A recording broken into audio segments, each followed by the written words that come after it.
Hi friends, ఓం సాయిరామ్. బాబాగారు ఆశీస్సులు అందరిపైన ఉండాలని మనస్ఫూర్తిగా కోరుకుంటూ ఈరోజు వీడియోలో బాబాగారు ఒక మంచి సందేశాన్ని అయితే మన ముందుకు తీసుకొచ్చారండి. ఈరోజు వీడియోలో బాబాగారు ఏం చెప్పబోతున్నారు అంటే, తల్లి, ఈ రోజున నీకు ఒక అతిథి రూపంలో నీ ముందుకు వస్తాను, నీ వాకిట్లో సిరుల వర్షం కురిపిస్తాను అని బాబాగారు ఈరోజు ఒక అద్భుతమైనటువంటి సందేశాన్ని అయితే అందిస్తున్నారండి. ఈ గురువారం రోజున బాబాగారు మన ఇంటికి ఒక అతిథి రూపంలో వస్తాను అని మాట ఇస్తున్నారండి. ఈ సందేశం ద్వారా మన జీవితంలో ఉన్న కష్టాలన్నీ తొలగిపోయి బాబాగారు మన వాకిట్లో సిరుల వర్షం కురిపిస్తాను అని అంటున్నారు. అంటే ఖచ్చితంగా బాబాగారు ఆంతర్యం ఏంటి అనేది మనం తెలుసుకోవాలి అంటే ఈ కథ మనం వినాల్సిందే. మరి బాబాగారు చెప్పే ఈ చిన్న కథని పూర్తిగా విని చూద్దాం. అసలు బాబాగారు ఏం చెప్పాలి అనుకుంటున్నారో పూర్తిగా విని చూద్దాం. ఒక ఊరిలో విష్ణు శర్మ అనే బ్రాహ్మణుడు ఉండేవాడు. అతను ఎంతో ఆకలిని తీరుస్తూ అన్నదానం చేసేవాడు. ఒకరోజు ఇలాగే తన ఇంటి ముందు నిలబడి ఇలా అనుకుంటాడు, ఏమిటి, ఈరోజు ఒక్క అతిథి కూడా రాలేదు. అయితే ఈరోజు నా వ్రతభంగం అయ్యేటట్టుంది. అతిథికి పెడితే కానీ భోజనం చేయలేను, అలా అని ఆకలిని తట్టుకోలేను. ఇక నేను వెళ్ళి భోజనం చేసేస్తా అని అనుకుంటూ ఉండగా ఒక వ్యక్తి అటుగా వస్తాడు. అబ్బా, ఇన్ని వీధులు తిరిగాను, ఒక్కడు కూడా కన్న పాపాన పోలేదు. ఇలా అయితే ఈరోజు చిల్లి గవ్వ కూడా సంపాదించలేను. అబ్బా అంటూ ఈ అరుగు బాగుంది, ఇక్కడ కూర్చొని కాసేపు విశ్రాంతి తీసుకొని ఆ తర్వాత పక్క ఊరికి వెళ్తాను అని ఆ వ్యక్తి మనసులో అనుకొని అక్కడ అరుగు మీద కూర్చుంటాడు.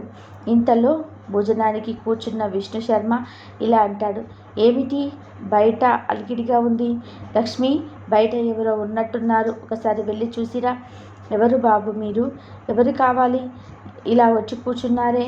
అమ్మా, నేను మా ఇంట్లో పండే కూరగాయలు ఊరూరా తిరిగి అమ్ముతూ ఉంటానమ్మా. ఈరోజు ఎవరూ కొనకపోయేసరికి ఇంత దూరం రావాల్సి వచ్చింది. ఏమ్మా, నీకేమైనా కూరగాయలు కావాలా? నా దగ్గర అన్ని రకాల కూరగాయలు ఉన్నాయి. అది సరే, నువ్వు ఇంత దూరం వచ్చినప్పుడున్నావు కదా, ఇంతకీ నువ్వు భోజనం చేసావా లేదా అని అడుగుతుంది.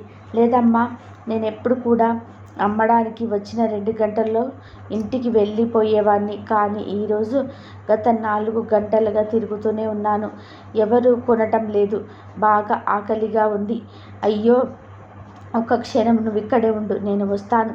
ఏమండి, ఎవరో అతిథి వచ్చారు, ఆయన ఇంకా భోజనం చేయలేదంట. నేను అతనికి భోజనం పెట్టి వస్తాను. ఇంకా నయం, కొద్దిసేపు ఆగి ఉంటే నేను భోజనం చేసేవాడిని, నాకు వ్రతభంగం అయ్యేది. ఆ పరమేశ్వరుడే అతని రూపంలో వచ్చాడేమో. వెంటనే అతనికి భోజనం వడ్డించు. వెంటనే అతడికి లక్ష్మి భోజనం వడ్డిస్తుంది. మీరు ముందు భోజనం చేసి స్వీకరించండి అని అంటారు. నేను ఎవరు అని ఆలోచించకుండా నాకు భోజనం పెడుతున్నారు, మీరు ఎంత మంచివారు అని ఆ వ్యక్తి అనటంతో, ముందు భోజనం చేయండి, తర్వాత తీరిగ్గా మాట్లాడుకుందాం అని అంటాడు. అయ్యా, అన్నీ సరిపోయాయా? రుచికరంగానే ఉంది కదా, ఇదిగోండి ఈ తాంబూలం కూడా స్వీకరించండి. ఇంత అమోఘమైన భోజనం నేను ఎప్పుడు తినలేదు, చాలా బాగుంది. మీరు ఏమీ అనుకోకుండా ఇదిగోనయ్యా ఈ కూరగాయలు తీసుకోండి, నాకు కొంచెం తృప్తిగా ఉంటుంది అని అంటాడు ఆ వ్యక్తి. అప్పుడు విష్ణు శర్మ ఇలా అంటాడు, క్షమించండి, మీ దగ్గర ఎటువంటి ప్రతిఫలం ఆశించి నేను ఈ భోజనం పెట్టలేదు. ప్రతిరోజు ఎవరికైనా భోజనం పెట్టిన తర్వాతే నేను భోజనం చేయాలి అని నా నియమం. ఇప్పుడు నేను కూరలు తీసుకుంటే ఆ నియమాలను ఉల్లంఘించిన వాడిని అవుతాను. ఈ విష్ణు శర్మ అంటాడు. అప్పుడు ఆ వ్యక్తి ఇలా అంటాడు, మీలాంటి గొప్ప వ్యక్తి దగ్గర నేను భోజనం చేయాలనే అదృష్టం. ఇక నేను వెళ్ళొస్తానయ్యా. చూసావా లక్ష్మి, తృప్తిగా భోజనం చేసిన అనుభూతి ఆయన కళ్ళల్లో కనిపిస్తుంది. అది నాకు ఎంతో సంతోషాన్ని ఇస్తుంది. మీరు ఇంతమందికి అన్నదానం చేస్తున్నారే, ఆ అన్నదానం చేసిన ఫలితం మనకు దక్కుతుందంటారా అని భార్య అడుగుతుంది. ఒకవేళ దక్కితే మనం ఇంకా పేదరికంలోనే ఎందుకున్నాము అని లక్ష్మి అడగగా అర్చకుడు ఇలా అంటాడు, అన్నపూర్ణాదేవి ఆలయంలో నేను అర్చకుడిగా పనిచేస్తున్నాను. ఇంతవరకు మనకు గుర్తింటికి బట్టకి ఎప్పుడు లోటు లేకుండా ఆ తల్లి కాపాడుతూ వస్తుంది. ఎవరికి అన్నదానం చేసే అంత శక్తి కూడా కల్పిస్తుంది. అంతకన్నా మనకి ఇంకేం కావాలి చెప్పు అని అనగా భార్య ఇలా అంటుంది, మీరు చెప్పింది నేను ఎప్పుడు కాదన్నాను చెప్పండి. అలా ఉండగా ఆ దేశపు రాజు తన దర్బార్లో సంతోషంగా ఉంటాడు. అక్కడ మహారాజు తన రాణిగారితో ఇలా సంభోషిస్తుంటాడు. ఇంత మంచి మాట చెప్పావు రాజేశ్వరి, ఇవాళకి మన కళ నెరవేరబోతుంది. నాకు చాలా సంతోషంగా ఉంది. అప్పుడు ఆ మహారాణి రాజేశ్వరి ఇలా అంటుంది, ఎన్ని రోజులైందండి మీ సంతోషం చూసి? అప్పుడే తొందర ఏముంది? ఇంకా యువరాజు ఈ ప్రపంచంలోకి రావడానికి చాలా సమయం ఉంది. రాజేశ్వరి, ఇంకా ఎటువంటి పని నువ్వు చేయకు. పూర్తి విశ్వాసంతో ఉండాలి. మంచి పండ్లు ఆహారం తీసుకోవాలి. నేను అన్ని జాగ్రత్తలు తీసుకుంటాను. పుట్టబోయే యువరాజు ఎంతో ఆరోగ్యంగా అందంగా ఉంటాడు. యువరాజు జన్మించబోతున్నాడు అన్న వార్త విని ఎంతో సంతోషిస్తాడు ఆ మహారాజు. అలా ఉండగా కొన్ని నెలలు గడుస్తాయి. ఒకరోజు విష్ణు శర్మ మనసులో ఉన్న సందేహాన్ని అన్నపూర్ణాదేవితో అడుగుతాడు. తల్లి, ప్రతిరోజు అన్నదానం చేస్తున్నాను కదా, నాకు ఏమాత్రం కూడా పుణ్యం వచ్చి ఉంటుందో నాకు ఎవరు తెలియజేస్తారమ్మా? నువ్వైనా నా సందేహాన్ని తీర్చగలవా తల్లి అని వేడుకుంటాడు విష్ణు శర్మ ఇలా నువ్వు తూర్పు దిక్కుగా మన రాజధాని వైపు ప్రయాణం చెయ్యి. నీ సందేహానికి సమాధానం తప్పకుండా దొరుకుతుంది. అమ్మా, నేనిప్పుడే బయలుదేరి వెళ్తాను. అలా విష్ణు శర్మ అమ్మవారు చెప్పినట్టుగా తూర్పు దిక్కుగా ప్రయాణం అవుతూ ఉంటాడు. అబ్బా, చాలా దూరం ప్రయాణం చేశాను. బాగా ఆకలిగా ఉంది.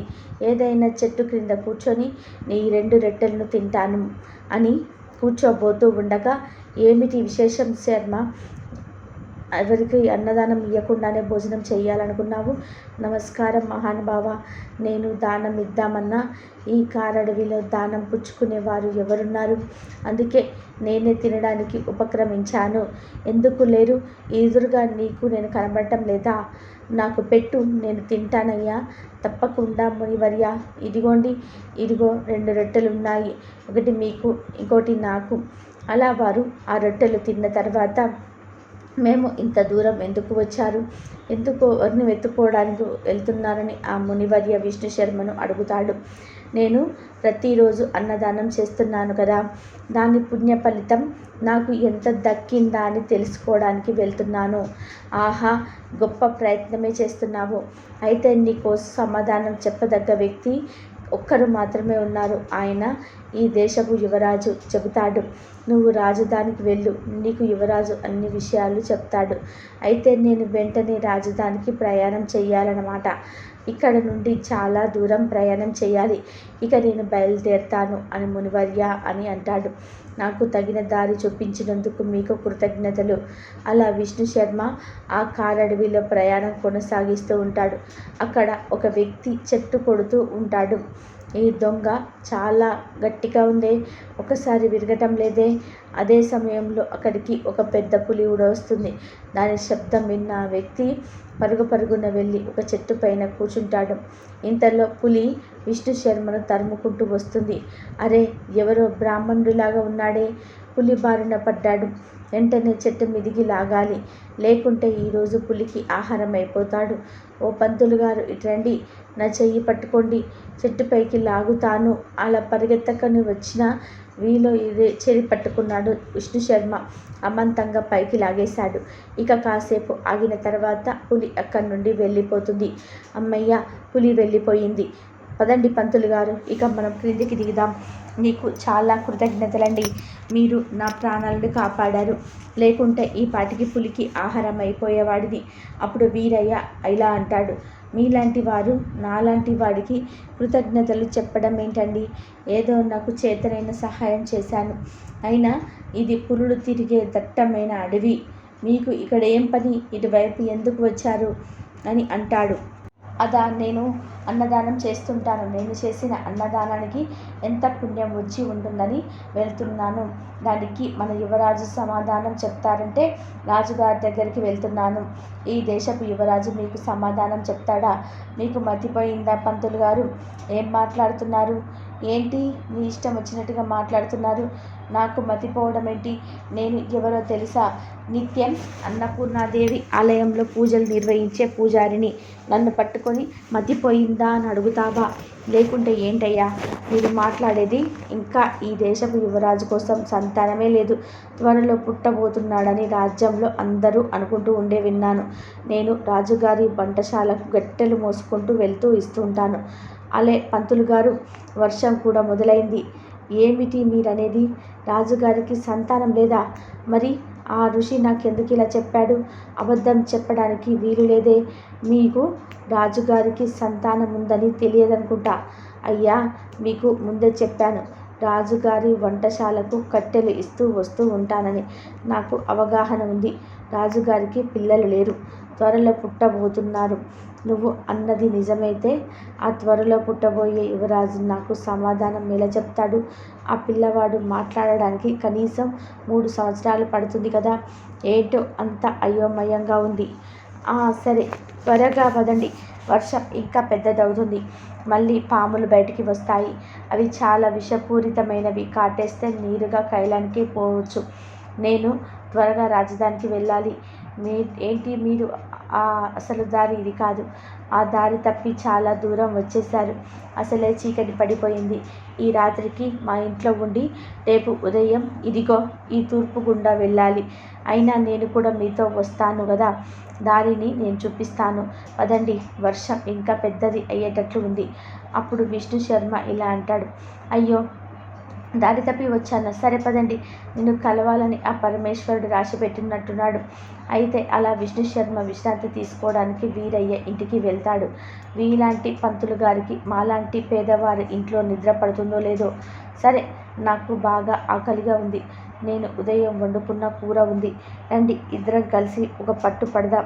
నీకు వండుకున్న అన్నం నాకు పెడితే నీకు సరిపోతుందా? వద్దులే, కానీ నువ్వే భోజనం చేసేసేయ్ అని అంటాడు విష్ణు శర్మ.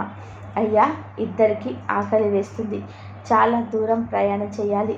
మీకు ఎలాంటి అభ్యంతరం లేకపోతే వచ్చి భోజనం చేయండి. మా ఇంటికి వచ్చిన వారిని ఆకలితో ఉంచలేను. సరే, ఇద్దరు చెరు సగం తిందాం. అలా వారు భోజనం చేస్తారు. కొంత సమయం తర్వాత, ఏంటి ఈ వర్షం తగ్గేటట్టు లేదు, చాలా ఎక్కువగా కురుస్తుంది. అయినా నాది ఒక సందేహం పంతులు గారు. అలా మనం చేసిన దానానికి ఎంత పుణ్యం వచ్చింటుందో అలా చేసుకోవచ్చా? నాకైతే నమ్మకం లేదు. అమ్మవారు చెప్పారు అంటే తప్పకుండా జరిగి తీరుతుంది. అయినా ఈ దేశపు యువరాజు పుట్టి 3 సంవత్సరాల తర్వాత మీకు సమాధానం చెప్పేది. మరి అప్పటి వరకు మీ భార్య పిల్లలు మీకోసం ఎదురు చూడరా? మీరు ఎటువంటి వెళ్ళారు అని వాళ్ళు బాధపడకుండా ఉంటారా? నా మాట విని మీరు ఇటు నుండి తిరిగి వెళ్ళిపోండి. ఆ తర్వాత 3 సంవత్సరాలకు రండి. అప్పటికి యువరాజుకు 3 సంవత్సరాలు వస్తాయి. ఒకసారి వచ్చిన తర్వాత తిరిగి వెళ్ళే అవకాశమే లేదు అని విష్ణు శర్మ అంటాడు. ఏది ఏమైనా రేపు రాజధాని చేరుకోవడం ఖాయం. వీరయ్య, ఇంకా నాకు నిద్ర వస్తుంది. నేను పడుకుంటున్నాను. రేపు ఉదయం నిన్ను త్వరగా లేపుతాను. నువ్వు కూడా పడుకో అన్నట్టుగా నీకు ఎవరూ లేరా? ఈ చుట్టుపక్కల బంధువులు ఎవరు లేరా? నాకు ఎవరూ లేరండి. నేను సంపాదించి ఎవరికి పెట్టనవసరం లేదు. నా గురించి మీకెందుకు? కానీ నేను ఇక్కడ పడుకోండి. నాకు ఇవాళ ఎందుకో నిద్ర రావడం లేదు. అలా విష్ణు శర్మ నిద్రపోతాడు. వీరయ్య మనసులో కూడా అనుకుంటాడు, ఏంటి భోజనశాల చాలా సమయమైంది, ఇంకా నిద్ర రావడం లేదే. ఈరోజు భోజనం కడుపు నిండా తినటం లేదు కదా. సగం భోజనం ఆ పంతులు గారికి పెట్టాం కదా, అందుకే నిద్ర రావడం లేదేమో. ఇంటికి అతిథి వస్తే భోజనం పెట్టకుండా ఎలా ఉంటాము?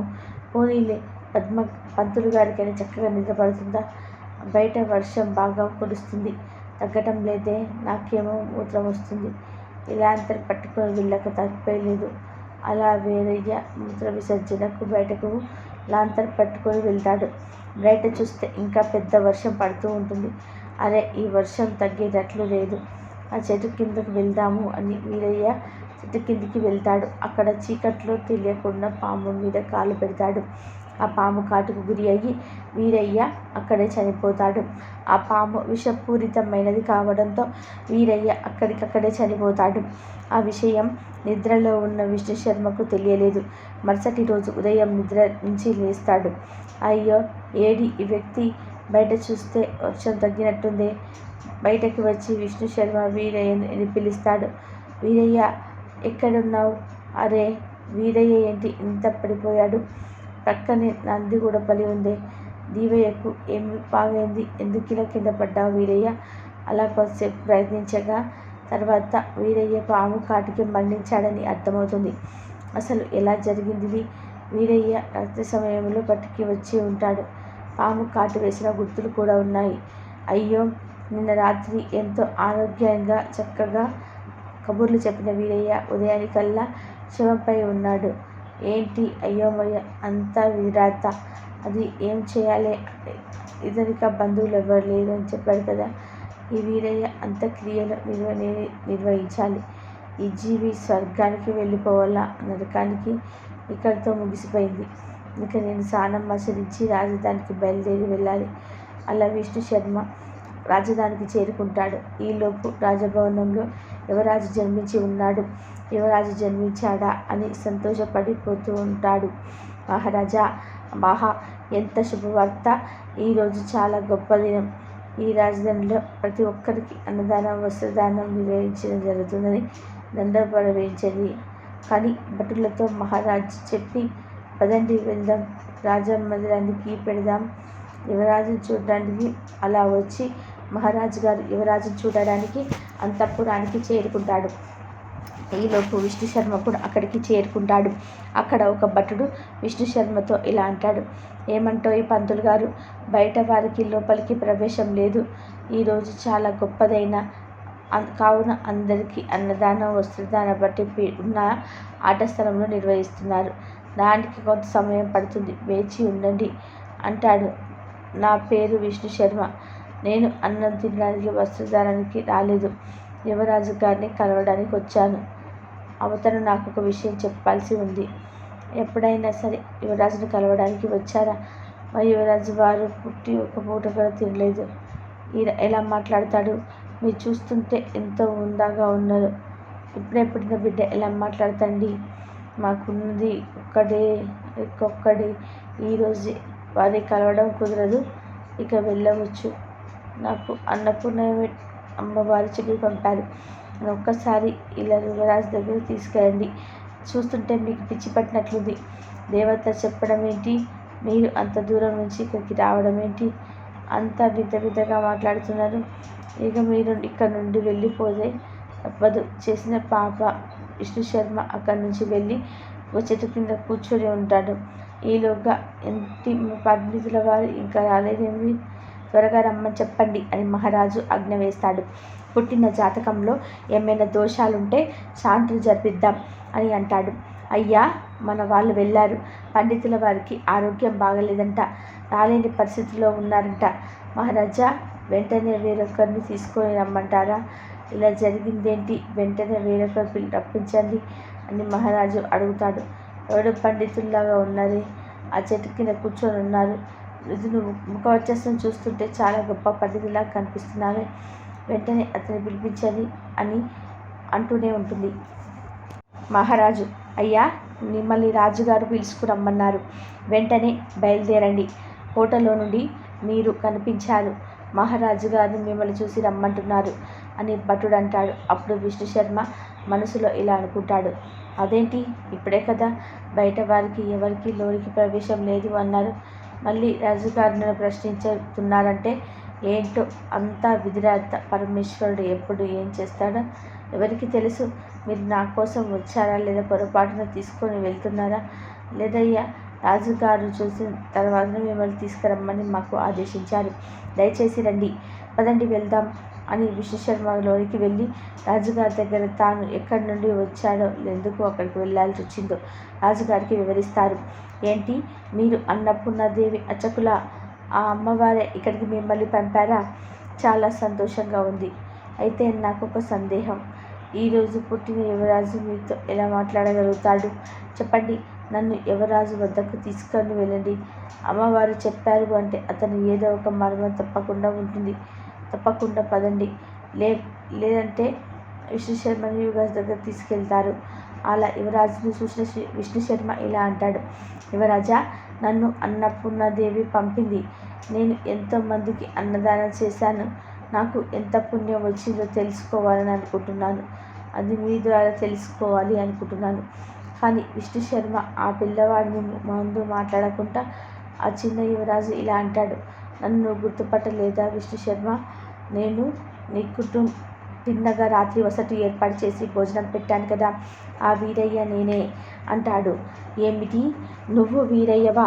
నిన్ను రాత్రి చనిపోయిన నువ్వు ఈరోజు యువరాజుగా జన్మించావా? నీకు నిజంగానే మంచి చర్మను ప్రసాదించింది ఆ అన్నపూర్ణమ్మ. అవును విష్ణు శర్మ, నేను చేసిన పుణ్యం ఏంటో తెలుసా? నీ వంటి మహానుభావులకి ఒక రాత్రి భోజనం పెట్టాను. అదే నేను చేసుకున్న పుణ్యం. నీ వంటి వాడికి ఒకరోజు అన్నం చేస్తేనే నాకు ఇంత మంచి జన్మల ప్రసాదం అనుభవించాడు ఆ దేవుడు.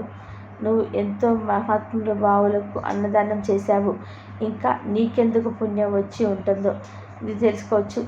ఇది నీకు ప్రత్యక్షంగా తెలియడానికి నేను ఇంత దూరం తప్పించుకుంది. నా జన్మ ధన్యమైంది మహారాజా.